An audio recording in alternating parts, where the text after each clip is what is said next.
up, everybody? Welcome into another episode. It's NASCAR Coast to Coast presented by Whelen Engineering. On the road, in the air, and around the world, Whelen is trusted to be seen, trusted to be heard, and trusted to perform. And big news this week at MRN, it's Wendy's week. Get to Wendy's today for the beefiest, the baconest, the best burger ever, the Baconator. And Kyle, I've had a few in my lifetime. Those are absolutely delicious. I know you're a big Wendy's fan yourself, so maybe pop one over this week. Okay, Rick, I am. Yeah, Kyle, Ricky out in Connecticut. How are you doing, my friend? We've got another week of racing. It's Chicago week in the NASCAR National Series for the Xfinity and the Cup Series, so a lot of hubbub about that going on this week. But for you in short track racing, I know Stafford's been ripping and rolling here as we get to the end of June already. I don't know where time is gone. We're already staring down 4th of July. But what's going on in your neck of the woods? Yeah, dodging the raindrops. That seems to be an unsettled weather pattern that we've been in up here in the Northeast for about, I don't know, the better part of a month. And apparently it's affecting most of the country because, you look at the airports and the airline cancellations and you realize just how big of an issue Mother Nature can be, whether it be at your local short track level or whether it be just trying to get to the racetrack out of the regional airports up here in the Northeast. But overall, we're in good shape. We got a big fireworks show this week here at the Stafford Motor Speedway. As we tape this on Wednesday, there's an open wheel Wednesday event at the Seekonk Speedway, which we'll talk to Ron Silk about here in a bit because he's partaking in it, fresh off another win on the NASCAR Whelen Modified Tour. So it's a very busy time of the season at this part of the country and at this point of the year in this part of the country. However, it's like 72 degrees outside. It feels nothing like July. So I'm not sure if that's a good thing or a bad thing, but I'll take it as long as it stays dry. Nope, 90 degrees here in the Charlotte, North Carolina area. Obviously down here at the MRN headquarters in Concord, North Carolina. We're also dealing with another round of the Canadian wildfire smoke. Yeah. The air quality down here is just absolutely horrible. I don't know if you could tell. I think it already is making me a little bit more nasally today, so apologize for that. But we got a big week ahead, of course, in racing. But last week, tons going on between ARCA, the Whelen Modified Tour at Riverhead. We're getting close to the month of money, too, as well. A lot of big short track events putting up some serious dough in 2023, so we're going to talk about that.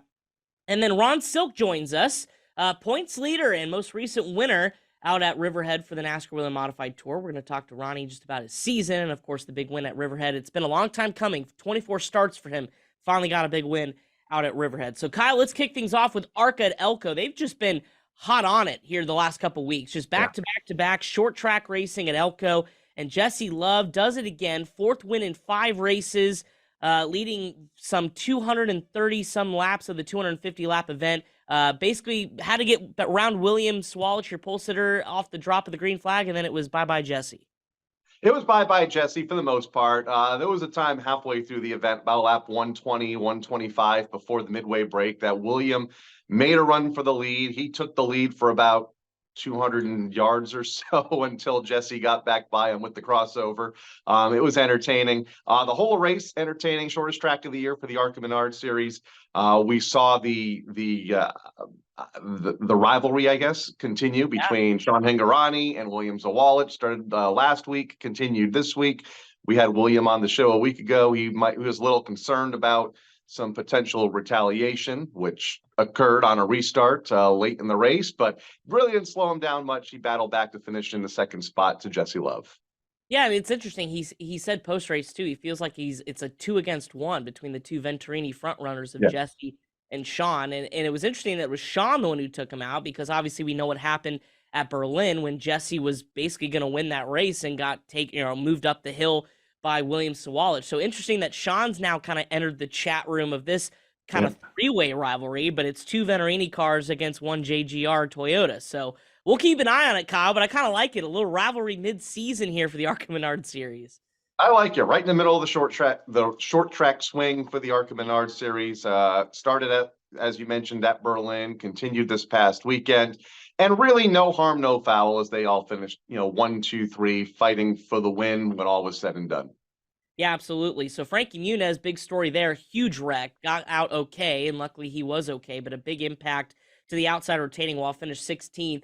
Tony Cosentino, I thought this kid he's on the move. I mean, 2 straight career best finishes with the ARCA Menard Series. He's now 4th in the points. He vaulted from like 7th or 8th up to fourth. Andres Perez de Lara, fourth top five this season. He's now into the top three in the points. So they're all still chasing Jesse Love, but that points gap is starting to narrow, now entering some other drivers to the party. So that's going to be fun. And Kyle, we go road course racing next with this group. July 7th, the Zinsser Smart Coat 150 at the Mid-Ohio Sports Car Course. I had the pleasure of being down there with you last year.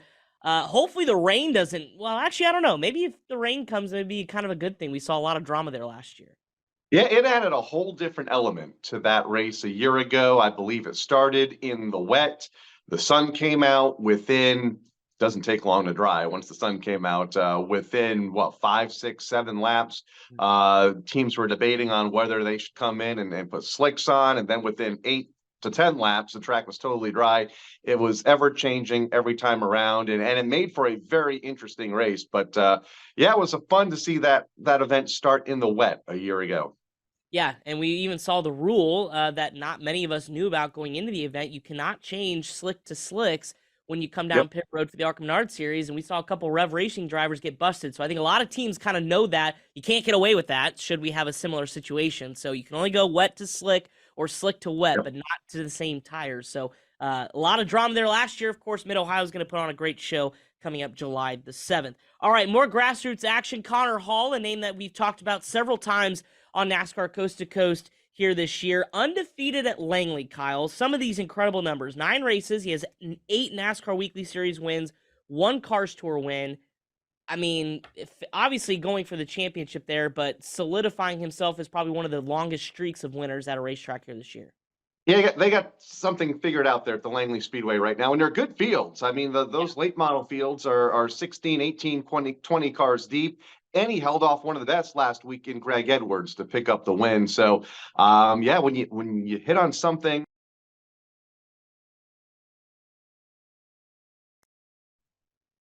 I was saying, yeah, when they hit on something, they really been able to hit on it here this season, holding off Greg Edwards last week, and yeah, they got it figured out. No matter whether it be in the late model of the car store.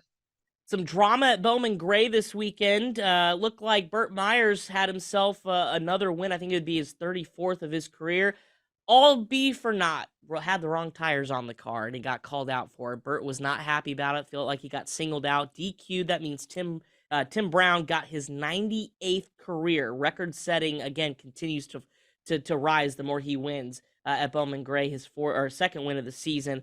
So the points championship gonna kind of change a little bit there. Junior Snow won race number 2, a good win for Junior. Trayton Lapsovich, Kyle, when we go north of the border, speaking of Canada, and the wildfires are back at it again, but no one's slowing down Trayton Lapsovich, extending his Pinty's points lead with another win, this time at Eastbound, a really cool racetrack out there in Newfoundland. Kyle, what'd you think of the Pinty's race this weekend?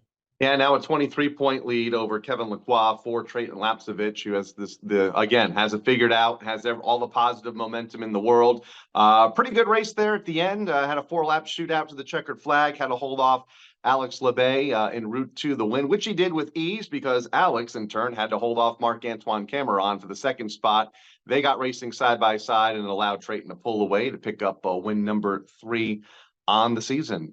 As they go street racing here in a couple weeks' time. We've talked a lot about street course racing in Chicago, but they hit the streets of Toronto here in 2 weeks, July 14th, right around the corner.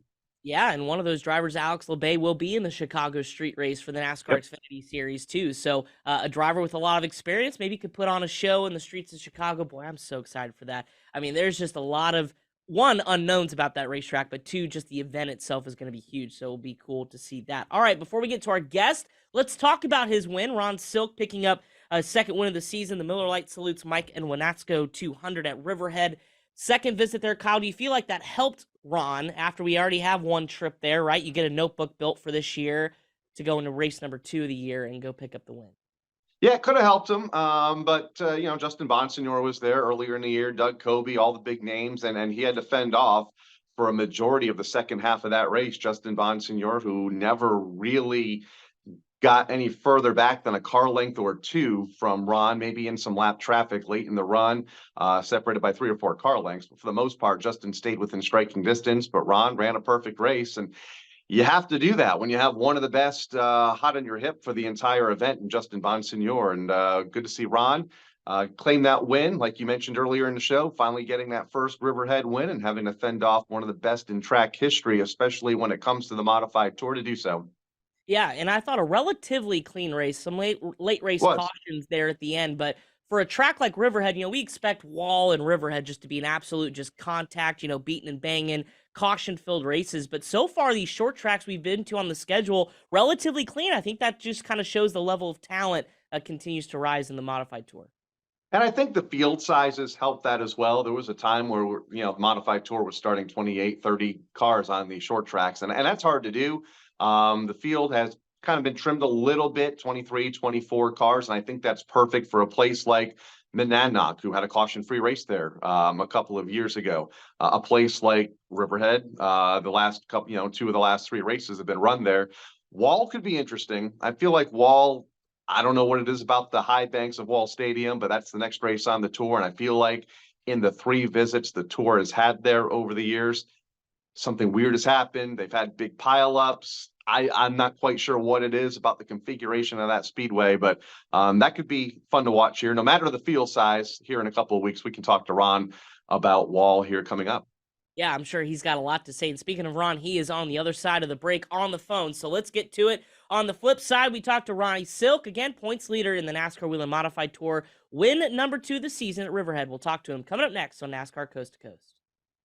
Whelen Engineering, a global leader in the emergency warning industry, designs and manufactures reliable and powerful warning lights, white illumination lighting, sirens, controllers, and warning systems for the automotive, aviation, and mass notification industries worldwide. Whelen products are designed, sourced, and manufactured in America and tested on site to meet the toughest industry standards. Whelen Engineering, manufactured in America for over 70 years. We never left, and we're here to stay.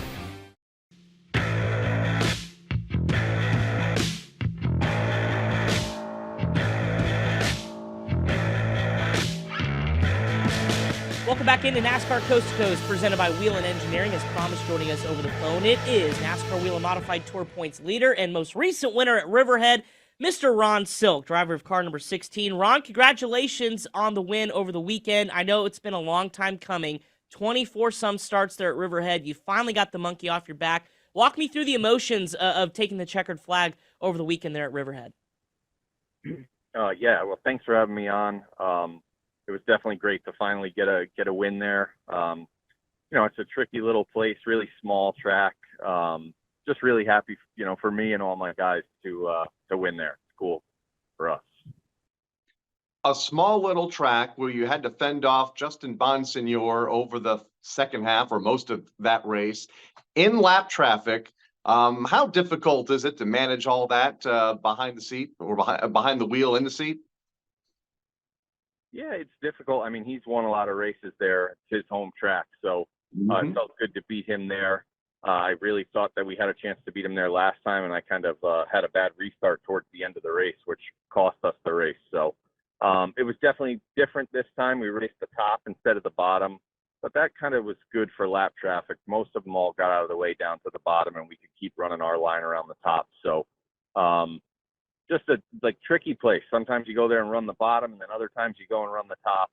And to have 2 different racetracks like that, the 2 times we've been there, and I really think we had the best car both times, means we're doing a good job with the car, which is good. This was the second visit for the tour to Riverhead, so I'm curious, and you've done this several times over the course of your career. When you make these repeat visits, what did you learn? Obviously, you mentioned the restarts, back in May were maybe critical to that race, but what else do you learn about what the racetrack does one visit leading into another? Well, yeah, I think you learn something every time. Whether you miss a little bit too tight or too loose one time, you always kind of have an idea of when you leave, what little changes you need to make to go back and be better. And sometimes you get it right, and sometimes you don't. So it was we did a good job of executing that this time for sure. And how long does it take during the course of an event, practice, qualify, race, to figure out, all right, how the racetrack is going to be that night? You mentioned it was, for the most part, 2 totally different lines in the first 2 races of the season for the tour. How long does it take to figure out where the line's going to be that day? Yeah, it's kind of funny. I practiced most of the whole time on the bottom, qualified on the bottom, and and even started the race running the bottom. I was, a little bit behind Eric Beers early in the race, who won Eric Beers, his son, Austin Beers. I was a little behind him early in the race, and had a little, had some room behind me. So I just kind of moved around and figured out pretty quickly once I moved up that that was probably where we were going to run for the night. It just seemed faster, and it seemed to be a little bit easier on the rear tires as well. Restart so critical no matter which track we visit, but was that race in May in the back of your mind there late in the going when you had to, Justin's behind you, right? And you've got another late race restart to contend with. I'm sure that kind of thought lingered that, you gotta make sure you hit this one right. Yeah, absolutely. You don't want to make the same mistake twice. So I was certainly thinking about it as the laps were winding down, but luckily it stayed green and we didn't have to go through that again. But I certainly would have been a little bit more prepared for it this time to try to not let that happen. 3 former champions running the Tour full-time this year. You are one of them. Hard to believe it's been more than a decade since your last championship on the Tour, but all 3 of you were top 3 in points, separated by 30. You, Justin, and Doug. How cool is that? And what do you expect here we're still early in the season. We're just 7 races into 23, but how fun is it to race those 2 for what could be your second title here in 15 races or so from now? Yeah, it's cool. I've raced against both those guys for a long time, and like you said, we're very early in the season. But we're sitting in a good spot now. It's always better to be in front than have to run someone down. So we're just going to keep trying to be consistent and get a couple more wins as we go, and hopefully, it's a long enough season as it is. It gets really long when you think about the points constantly. So we try not to do that. We try and go win the race and run it. Kyle mentioned the schedule, 23 total races this year. It's just incredible the strength of not only the competition on the Tour this year, but the amount of races. I mean, this year in particular, Ron, how different does this year feel being on the Tour? How much more grueling is it for you, your teams, and especially some of these other teams that are, fighting to make sure they can make it the full season? But for you guys too, just how grueling is a year like this when we have such a decent car count each and every race, and of course a beefy schedule in 2023? Yeah, well, thank God it's not 23, it's 19, but that's still a lot for us. Normally our seasons have been around 16 races in that area. So even just the 3 more, we all feel it. There's a little bit more travel involved this year than seems like years past anyway. But it's tough. It's tough for everybody it's a lot of time off of, we all have regular jobs and live regular lives. So certainly makes it difficult on our team, and I'm sure everyone else's, but you got to go and do the best you can.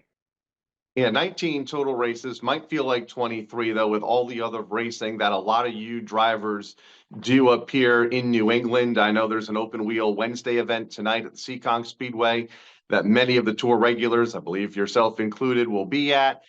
Where do you see the modified landscape right now in this part of the country? Chris mentioned great car counts on the NASCAR Wheel and Modified Tour.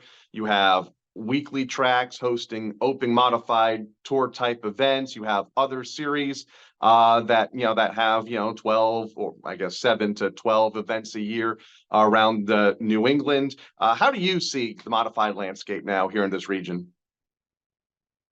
I think I think everyone has a lot of options of where they want to race. Maybe a little bit too many options for the amount of cars that we have.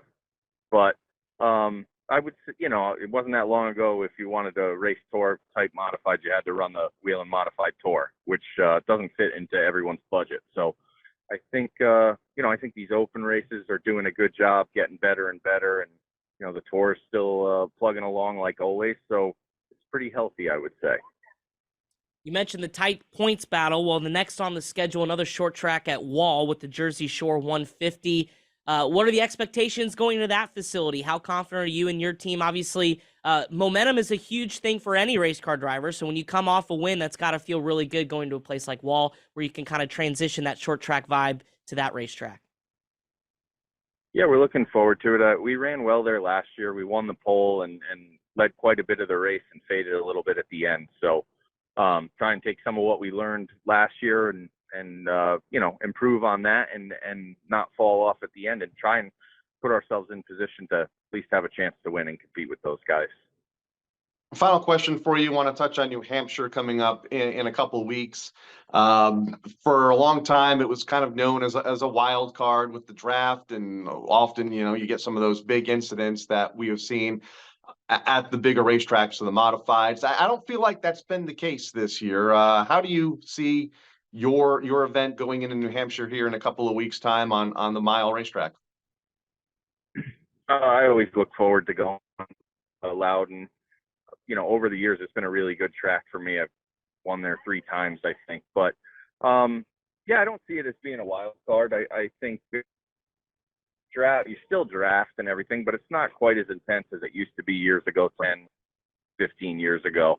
A little bit more tame. But, it's one of those places. It's long straightaways, long corners. You got to have a fast car and put yourself in the right position. But we always look forward to going there. It's a lot of fun. Well, Ron, I appreciate you joining us. Congratulations on the win at Riverhead, number 2 of the year. And, of course, best of luck down the road as we visit Wall, New Hampshire, and the rest of the tour schedule. Thanks for joining us. And, like I said, best of luck the rest of the year. Thanks, guys. Thanks for having me on, and hopefully we'll talk to you again soon.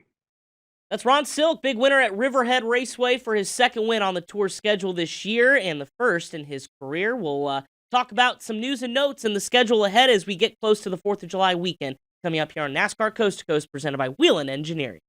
Whelen Engineering, a global leader in the emergency warning industry, designs and manufactures reliable and powerful warning lights, white illumination lighting, sirens, controllers, and warning systems for the automotive, aviation, and mass notification industries worldwide. Whelen products are designed, sourced, and manufactured in America and tested on site to meet the toughest industry standards. Whelen Engineering, manufactured in America for over 70 years. We never left, and we're here to stay.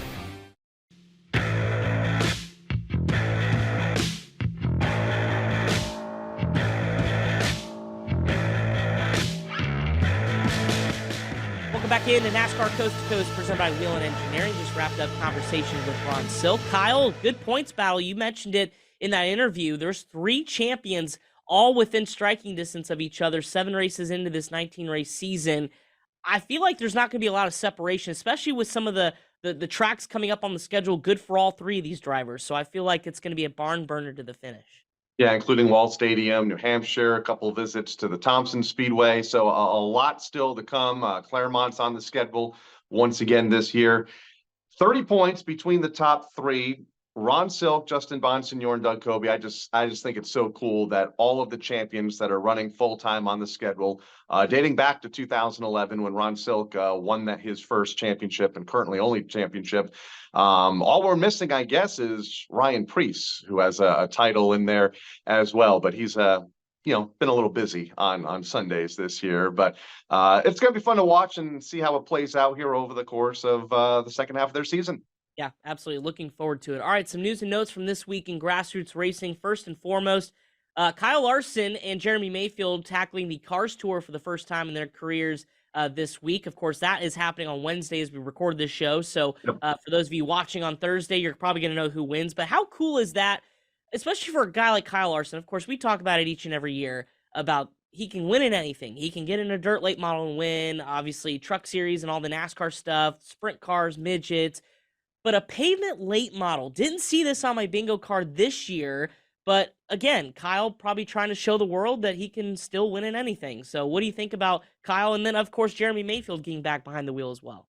I feel like we haven't seen Jeremy Mayfield in quite some time. There was a while that he would pop up for some 1 or 2 off races, maybe 6-7 years ago, but it would be interesting to see if he still has it, as he hasn't really been a regular much, especially on pavement late models. Neither has Kyle Larson, although he found so much success on the asphalt short tracks now, a decade or more ago when he was running the old K&N East Series for Rev Racing. Did well there, won the championship, picked up a bunch of wins on the short tracks around the Southeast. So I think he'll be just fine. There's probably a good chance that by the time this airs, we'll be talking about Kyle Larson winning again on pavement in a late model for the first time in a number of years. Yeah, I was gonna say, remember one of the last times he ran a late model was that battle at the beach at Daytona Yeah. where there was that controversial finish. So Kyle Larson back behind the wheel. So really cool stuff. Chase Elliott has entered his name to the Slinger Nationals. Of course, that's a big, big event coming up on Tuesday, July 11th. The who's who of short track racing is going to be there. So, obviously we know Ty Majeski, a multi-time winner at that event's going to be in that race. But Matt Kenseth put his name into the ring as well, the Wisconsin native. So, Kyle, Slinger Nationals, where we're going to get more into that here in the next show, in the next week or two. But that's a huge event, when we talk about summer short track racing. Yeah, big event. Glad to see, the sport's biggest names taking part in it. Obviously, a NASCAR Hall of Famer and Matt Kenseth, former Cup Series champion. You have the current most popular driver in the sport at the top level, Chase Elliott, competing in the event. So good to see that the sport's best are supporting these big major short track events and competing against short track racing's best. For sure. Also making news this week, Pepperjack Kennels teaming up with the ASA Southern Super Series at Five Flags for the Pepperjack Kennel Twin 100s. That's Friday and Saturday, the 21st and 22nd of July. Each super late model competition, 10 grand to win. So thank you to Pepperjack for putting up the sponsorship to kind of beef up the purse there at Five Flags. Of course, Kyle, we can kind of tie a bow on it. Josh Berry, of course, inking his deal with SHR Stewart Haas Racing in the Cup Series in 2024. Short trackers made it, so congratulations. Of course, that news came out just after we recorded last week's show, but just your overall thoughts of Josh getting that opportunity. I think everyone on the Cars Tour level and the grassroots racing level now kind of has a person to look up to, right? Of hey, I can make it off talent. Josh did it. It kind of opens the doors for maybe the next short track racer to get it done. I was going to say, he did it without writing the big check, or any check for that matter. Did it on talent and talent alone. It wasn't that long ago. He was a bank teller, and now here he is racing for one of the predominant teams in the sport at the top level. I know we talk about the Cars Tour a lot, but keep in mind, just 3 years ago, he was the NASCAR Advanced Auto Parts Weekly Series national champion. So it kind of proves that ladder that NASCAR established many years ago with the regional series and the weekly series. He's been able to move up them into the Xfinity series, was a championship 4 contender last year, finding success this year, just I think top 5 in points, leaving Nashville last week. And, now he's going to run the 4 car in the NASCAR Cup Series for next season. Yeah, an iconic ride too as well. So congratulations, Josh. Final news and note before we get to the schedule. Virginia Late Model Triple Crown is this week, Kyle. That is a kind of a mid-season staple. I guess mid-season. Starts in mid-season, ends, of course, out at Martinsville. But the South Boston Thunder Road Harley-Davidson 200. Again, Corey Heim won that race last year in an absolute barn burner. I think they called it one of the best races of the year last year. 40 cars are already entered. Of course, track champion Peyton Sellers, multi-time track champion, is entered along with Carter Langley, who's duking out the points battle this season. But some other big names are there as well. Some of the Cars Tour members doing double duty. Carson Quapple, Brendan Queen, Bobby McCarty. Huge event, Kyle, and a storied event for New England late model racing as well. Yeah, it is. It's a huge event down there in Virginia. Peyton Sellers, of course, winning the championship last year. This is hard to believe, the 11th season of the Virginia Triple Crown. It was not run in 2020. Talking to a lot of the drivers, watching a lot of their social media posts, they're worried about battling the heat for 200 laps, not only this weekend at South Boston, but at the Langley Speedway in a race that has the name Heat in it, the Hampton Heat, here in a couple of weeks' time. And then, of course, they button everything up with the Valley Star Credit Union 300 at the Martinsville Speedway later this summer. I guess at probably the start of the fall season. So it's a great series. It kind of brings late model racing together for at least 3 nights a year. All the big names from all the short tracks in the region gather at some of the best venues that host the events over the course of the year for some big purses, extended events, 200 laps the distance for each of them. So going to be fun on Flow this weekend. Looking forward to it. All right, speaking of what's to come this weekend, ARCA West is back in action. So we go from ARCA Menard Series to the ARCA West Series. Irwindale, second visit of the year this Saturday night. The Napa Auto Parts 1:57 p.m. on Flow Racing. Sean Hingarani, second in points, 12 back of Landon Lewis. What do you think? It's probably going to come down to those two, but is there another name, maybe like a Tyler Reif, that could sneak his name in there? Yeah, you got Tyler Reif, you got Bradley Erickson, third in points, 14 back. He could sneak in there, but you're probably right. It's going to come down to Landon Lewis, Sean Hingarani, and Sean looking to gain a few points maybe this week. The most recent winner at the Irwindale Speedway when the series visited that racetrack just a couple of weeks ago. That's right. And of course, we were there, the Motor Racing Network, when Landon Lewis picked up his first win out at Yep. Portland.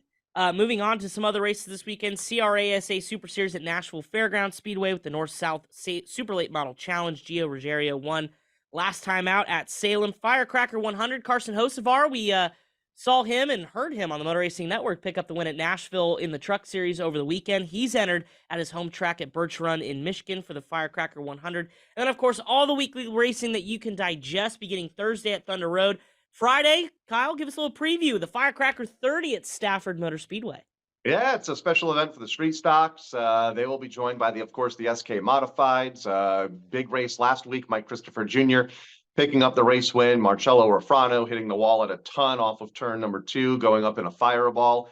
He won earlier in the month, so hopefully that team can get the car back together. They can rebound this week. Late models are in action, limited late models, SK Lights, all 34 of them or whatever show up every week. It's been a crazy number. And of course, we wrap up the night with fireworks like most short tracks will probably do across the country this coming week and weekend.